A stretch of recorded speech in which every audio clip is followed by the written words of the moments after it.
blessed and wonderful Sunday of one and all. And thank God that we could again magnify our God for this day as we are going to worship Him in spirit, in truth.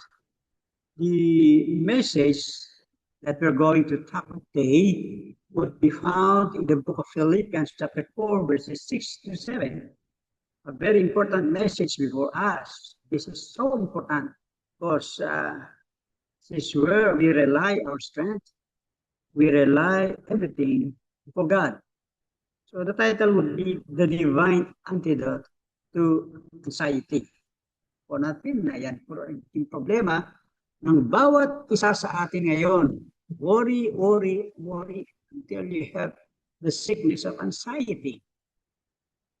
Sa mga nakakaedad, marahil ito yung maatake, but then we will not have a problem with it if we just abide in the Lord. So, the divine antidote to anxiety, ano po yung dapat natin gawin para labanan yun? Okay, Philippians chapter 4, verses 6 to 7. I will be reading this, and please follow it with your eyes if you have your Bibles with you. Verse 6 it says, be careful for nothing, but in prayer. Be careful for nothing, but in everything by prayer and supplication with thanksgiving, let your request be made known to God. Verse 7, and the peace of God, which passeth all understanding, shall keep your hearts and mind through Christ Jesus. Shall we pause for a moment? Prayer. Heavenly Father, we thank you that once again, you knock at the door of our hearts today. I pray, Lord, that you will enlighten us and give us a hope. Give us also the discernment of what we do today in the coming days. I pray that you will empower us, that you will give us the wisdom to understand the things you wanted us. Bless this passage, bless the message that we have this morning. Hide your servant on the cross, that what they see, O God, is not me, but by the power of the Spirit. Thank you, Lord, in Christ. Amen. The antidote, or the divine antidote to anxiety. Philippians chapter 4, verse 6, 7 was written by the Apostle Paul. Ano po yung hinahanap? Peace, because true peace comes when we pray our anxiety or prayerful dependence on God. Palitan mo yung worrying anxiety mo, yung mga problema mo, yan, matas sa'yo. Have dependence on God.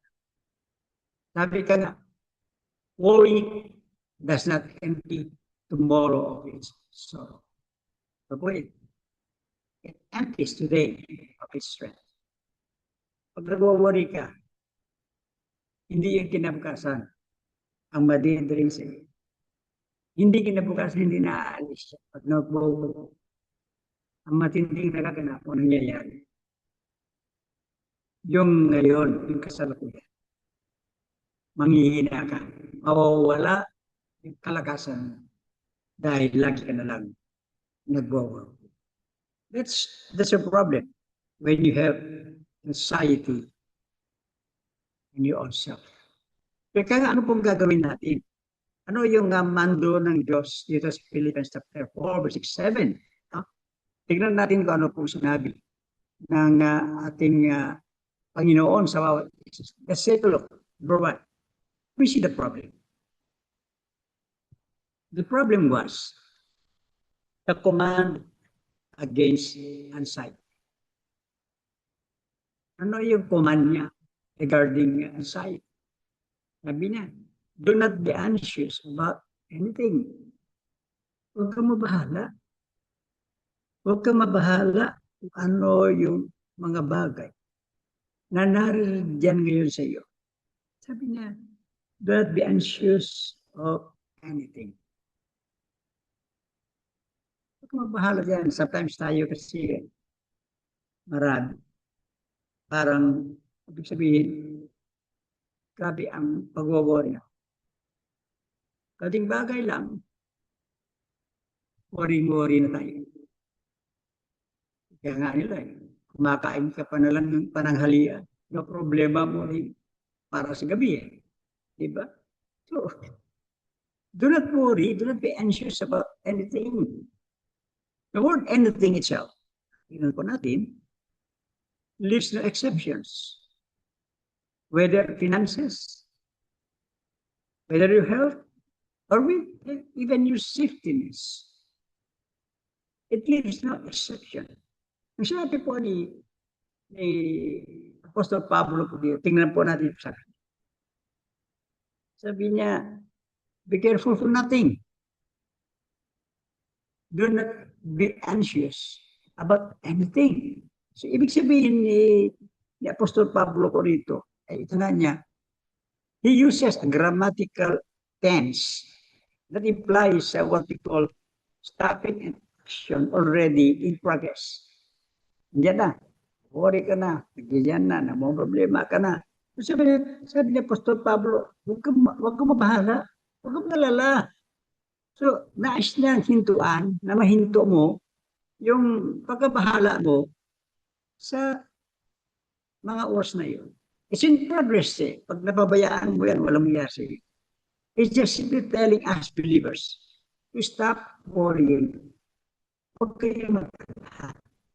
So everything leads to exceptions. With your finances, your health, or safety, or your job, or your anything. Sabi niya, bahala. Huwag mo lalahanin yan. Sabi niya, identify your primary source of worry right now. Ano yung primary source of worry mo right now? Pera? Damit? Kahit. Ano? You need to realize that anxiety assumes you must carry the burden. Yan yun eh. Pag nag-worry, akala mo ka na yung mga bagay na gusto ko sana mangyari. Wala na. Napapabayaan mo na yung mga bagay na kung saan sana ayun yung haharapin. You take a look at it, no? So, ang bagay na yan ay ika nga nila mga bagay na umatake lang pag ikaw ay Christian. So, why worry if you can pray? Diba? A very simple, what we call explanation to us. Why worry if you can pray? Why worry if you trust your God? Why worry if you have not God in your life? That's very simple. So you better identify your primary source of worry every day. Identify with it, kneel down, and pray, and commit everything to the Lord. I know. Wala ko yun. Pero kung pinababayaan mo yan, and this anxiety that will always do, moment by moment, second by second. Kung minsan napababayaan mo. Kung minsan hindi, maganda rin nalalabas ng trabaho. Kung minsan, nagtatrabaho ka, pero utak mo, isip mo nandun sa malayo. Nasa paglaman. We worry if we have God. That's very simple. Because when you always in your mind that you have anxiety, why carry the burden alone? That's a question. Why carry the burden alone if you have your God? Ang sabi ni Panginoon, cast your burden on me. Ganda sinabi niya. Sabihin mo sa Diyos yung mga pabigat sa iyo. Yung mga problema mo, yung hinaharap mo. And I know God will guide you. will always be with you. Sabi niya eh, I will fight for you. So that's of God. Just simply identify the primary source of your worry and put it everything in prayer. Reach the hands of God, and God will give you the hand, his hand. That's the problem. Kaya nakita niya si Pablo ang problema. That's why ang command ni Apostol Pablo is the command against anxiety. Banan mo yun. Ano sabi niya? Do not be anxious about anything. Huwag mong alalahanin ang mga bagay-bagay sa Diyos. Kayang-kaya niya. Because if you worry and anxiety, remember, gawin ko ba? Pag sobra na yung anxiety, nagkakaproblema mo, pati physical, na ano mo, aapektuhan. Siguro gabi-gabi, market lumalaki, ay bags mo. Even yung aura ng iyong mukha, mag-iiba. Kahit ano yung ilagay mo sa mukha mo, hindi maalis yung marka ng iyong pag-worry. But remember, if you put everything in the hands of God, na mo yung mukha mo, yung always, na parang fresh yung dating mo dahil Diyos.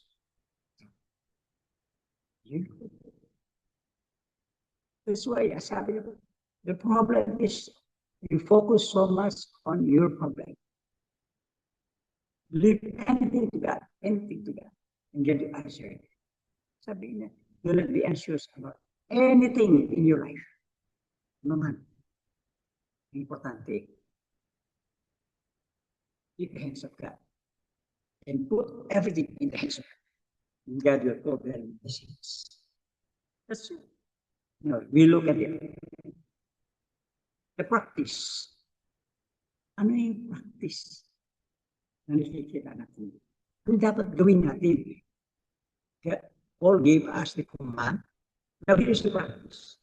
This is the prescription for prayer. Nakalabel niya. The prescription for prayer. Ano sabi niya? But, do not be anxious of anything. But, there is the conjunction, previously, nag-worry ka. Pero, but in everything, but by prayer and supplication, with thanksgiving, let your request be made known and God. No? So, dito yung practice. Prescription dito.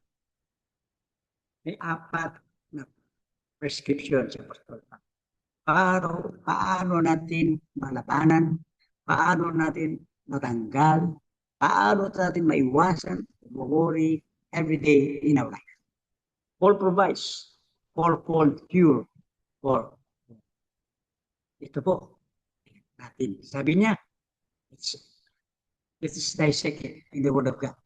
Sabi niya, in everything, but in everything, So, yung ibig sabihin na in everything, Apostle Paul wanted us to know that no issue is too small or too big. In everything, sa lahat ng bagay, sa lahat ng pangyayari sa iyong buhay, sinabi ni Apostol Pablo, but in everything, by prayer and supplication, with thanksgiving, let the request be known unto God. So, in everything, no issue is too small or too big. Ano man yung problema mo? Anong pinag-worry mo? Walang maliit, walang malaki na iyong hinaharap pag ang lahat ay nilagay mo sa kamay. Ganda nga eh. In everything, that's the first prescription. Nag-worry ka, ito yung una. Pag sabi niya na, ito yung bilhin mo. Pangalan pa lang ng gamot, binigay sa'yo. Because no issue is too small or too big for God. Ano? Second, prayer and supplication. In everything, like prayer and supplication.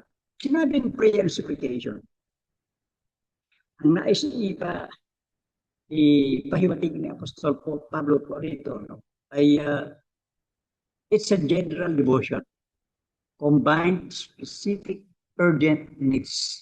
Yan, ha? Pag yung inaharap mo problema, bigyan mo lahat yan. Meaningless. I-combine mo lahat ng akala mo na napakahirap pa sa'yo. Because, sabi niya, o ang lahat ay ilagay natin sa kamay ng Diyos. Everything will be done also as God gives us the plan. We pray in supplication. Sigod, di ba? Mahirap pa mag-pray. Mahirap ba sabihin natin sa Diyos sa pangailangan? Specific, sabi ng Diyos. Combined to specific urgent needs. So if we pray, if we have some progress, specific sabihin mo sa Diyos, ano yun? So, huwag po natin gawin manghuhula. Although God knows everything. Specific, sabihin mo talaga. Ano yung nararamdaman? Yung sakit mo. Sa doktor, papagamot ka, kukunin yung history, saan ka una ng paggamot, kung ano yung tinitake mo, ano nangyari for the past ilang araw ka na nagkalagnat. Specific, everything up to the Lord. God knows your urgent needs. Kaya kasi muna ang Diyos nais na kasi nabuksan po muna natin ang ating puso't damdamin. Nang sa ganon, it will become so easy to God. Although God knows everything, and God will answer your specific requests. Your urgent needs in life, it will provide for them. By prayer. No, the third focal cure of worry. With thanksgiving. Yung ibig sabihin na with thanksgiving, praising God for who He is, what He has already done, which shifts our focus from our problems to His faithfulness. Yung mga bagay na nagdaanan na, kala natin, mahirap. Alam nyo, may mga puntos sa buhay natin na pag maliit na bagay lang, hindi na tayo nagpapasalamat sa Diyos. Nakalimutan natin yung Diyos. Kaya kung may parang dumating blessings sa buhay natin, saka tayo bonggang-bonggang magpapisirin. Oo, nagpapasalamat sa Diyos. How about if sickness, calamities, unavoidable circumstances in life,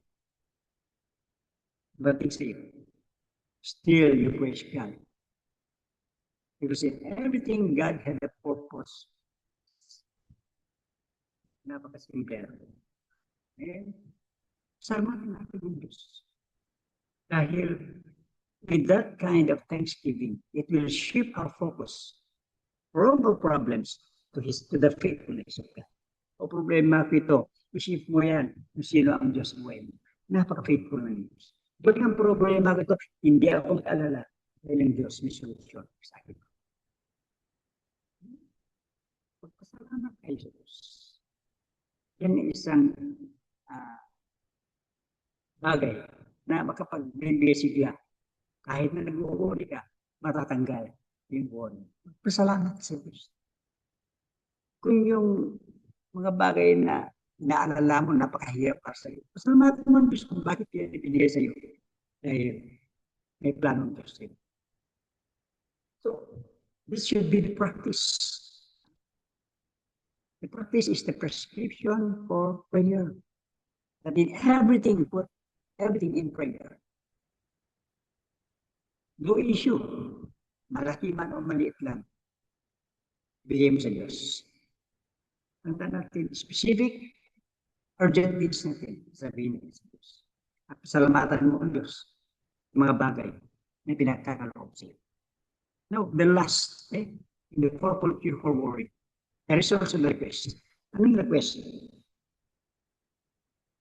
Being honest and direct with God about what we need. Just be honest. Huwag ka magsinungaling sa Diyos. Sabihin mo totoo kung kailangan mo. Huwag ka maiya sa Diyos. Be honest and direct with God about what we need. Hindi ka kahiya sa Diyos. So, kung sa iyo, huwag po natin maliitin ng Diyos. Alam namin ng Diyos yung talagang para sa atin. So why not ask God for the best that you know for you? Even though God is sometimes give you the better or the good, still God will answer. You pray. It's your request. Just be honest before God. Tell everything about Him. What you need. Kaya, balik natin yan. Be specific. Kung ang pangangailangan mo yon ay 10,000, tell it to God honestly, Lord, alam mo walang wala. I really need this. Because urgent need siya para sa iyo. I really need this. It's very specific. Bigyan mo ako, Panginoon, ng 10,000. Kailangan ko, Lord. And God, salamat, Panginoon, kung yan at matatanggap ko. I know. Pero yung humihingi ka sa Diyos, pero bumuri ka pa rin. Nagdadalawang isip. Request everything to God and leave it in the hands of God. So, ano yun? Tingnan mo ha. May mga gusto kang nangyari sa buhay. So, I need this in my life. I need this in my life. I need this in my life. Ang dami, di ba? Pero nag-aalala ka paano ko kakaroon nito. Hirap. Dahil nag-aalala ka. You worry about it. So, kasi po, aming gabisan, gusto ko rin kumain. Lord, gusto ko na. Pero paano gagawin ko? Wala naman pera. Paano? Pupunta ako kayo kumain.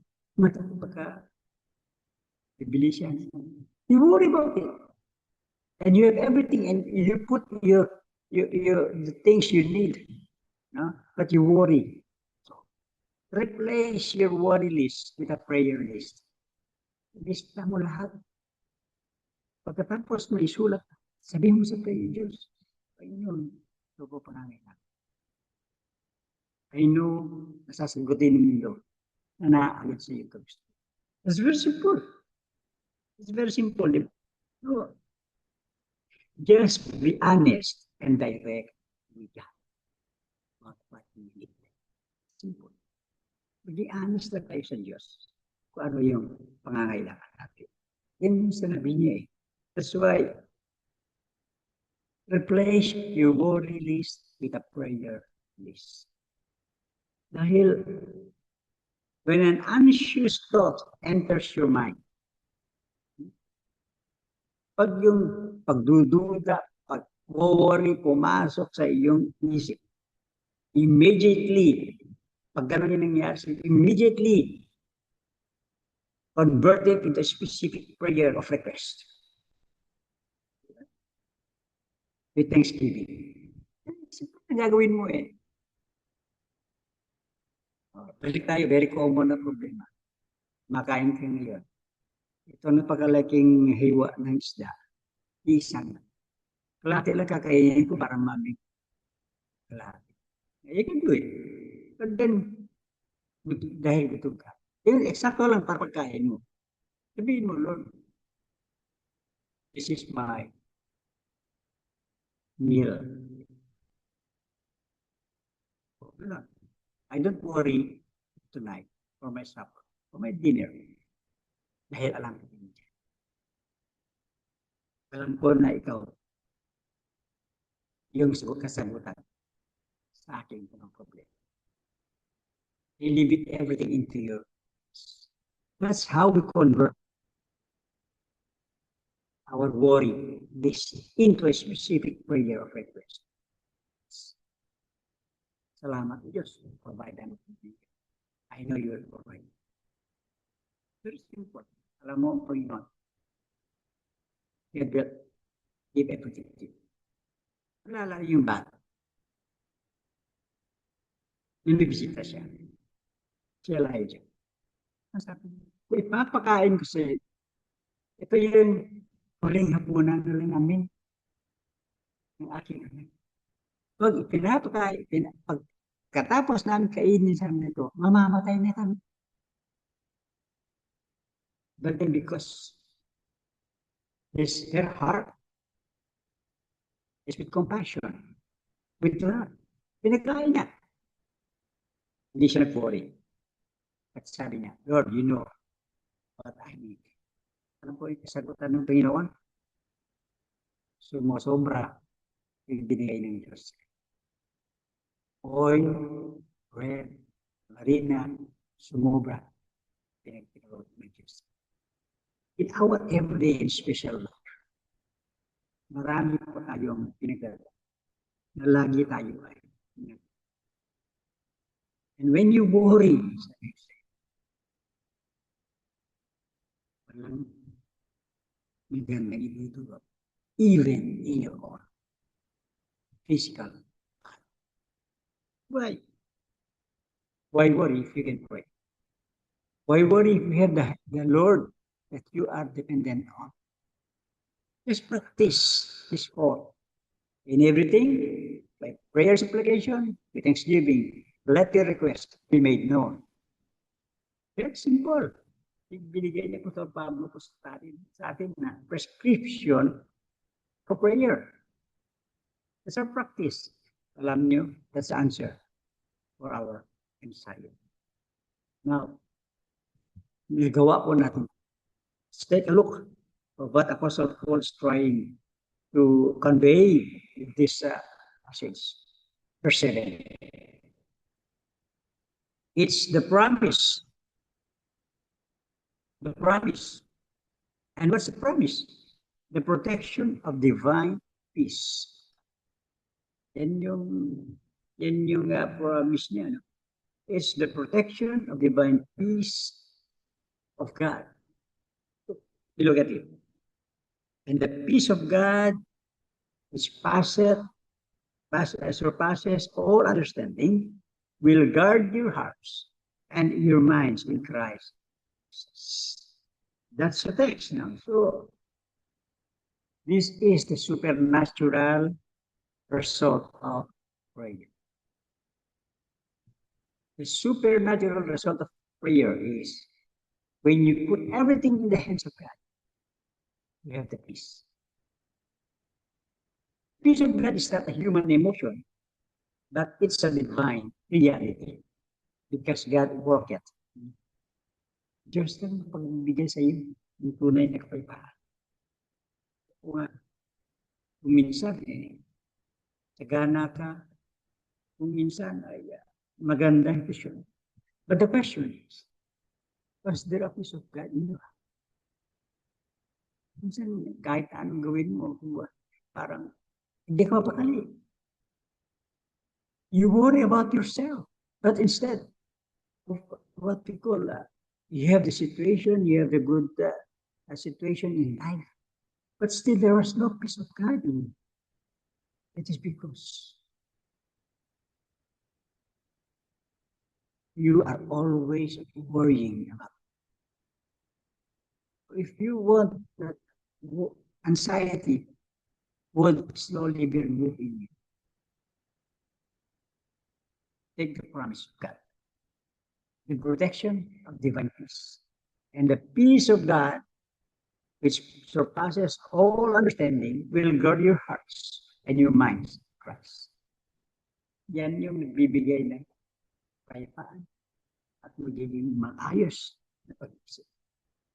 May kapayapaan ka sa puso, yung bumuhay mo, kampante lang, hindi ka nagwo-worry. You will enjoy the peace of God. Surpasses understanding. What does it mean? It cannot be explained by human logic, external circumstances. Yan po eh. lahat na pangyayari, lalagpasan mo. Yung magmarating na akala mo, problema, malalampasan mo yan. Ano? Just be honest before. Magugulat ka. Huwag mong alalahanin. Don't worry for tomorrow. Because right now, today, you've conquered worry in your life. It surpasses understanding. That's the next. It will guard your heart. Ito po, yung word na will guard your heart. Ang ginamit po ni Apostol Pablo po rito, no? Paul uses a military term. Actually, like a Roman garrison in their days. Because God's peace stands as a soldier door. Yung kapayapaan sa puso mo, parang sundalo yan nagabantay sa puso mo. Because that peace of God, which surpasses all understanding, will guard your heart. So, ibig sabihin, yung kapayapaan ang gagaling sa Diyos, nandiyan binabantayan yung puso mo. And what's next? God's peace stands as a soldier at the door of your heart. Ano ba kasi yung puso natin? Emotion will burst. Emotion comes out when you worry. So, yan sa pamamagitan, kung may kapayapaan sa puso mo, never will you realize, will you experience that what we call yung galing sa puso. Nag-worry ka, nag-iinit ka na kung anong gagawin mo. That's why the peace of God will guard your heart. And mind, that's your thought. Yung thinking mo, the peace of God will guard also your mind to keep anxiety breaking in your mind. Yun yung delikado. Pag tayo daw po ay sobrahan mo pag anxiety will attack you always. May kadalikod ba? It breaks into your mind. Pagka yung, sorry to say, nabubuak ka. Di alam gagawin mo eh. Dahil punong-puno ng pag-alala. So, if you look at it now, true peace does not mean absence of trouble. Huwag mo naman mamisinterpret. Kung may kapayapaan nga ako sa puso ko. Pero hindi, ito ay, yung kapayapaan sa puso ko ay nawawala. Yung mga problema. No, don't misunderstand. Because true peace does not mean the absence of trouble. Meron pa rin darating na problema sa iyo. It means the presence of God burning your inner life in the midst of. Because sometimes we face troubles in life. Kala mo, walang kapayapaan, gusto ko, walang kaano, ang buhay ko, puro na problema, puro ganito na lang. Then we start like, why? You have to commit yourself into God. And God will guard your heart, your inner life. Even in the midst of trouble. Remember? Hindi sinasabi na may kapayapaan ka sa puso mo na mawawala lahat ng problema. No! It's the presence of God in your daily life that's guarding your inner life, even in the midst of trouble. At pagiging relax ka sa pagtanggap ng dumarating sa iyo. Why? Because the peace of God will guard your emotions, and even your thoughts. That's mine. That's the promise of God. Yun ang promesa sa atin. The promise is the protection of divine peace will be upon us. It's the peace of God. Important lang. if you look at our life, sino ba dito sa atin na walang problema? Hindi nag-aalala. Siguro, kahit sabihin ko sa inyo na, kahit na marami kong salapi, lahat na bibili mo, nandyan lagi, lahat sa iyo. Alam mo, naghahanap ka pa rin yan tunay na kapayapaan. Diyos lamang po ang mapagbibigay. Tunay na kapayapaan at kasiyahan sa iyo.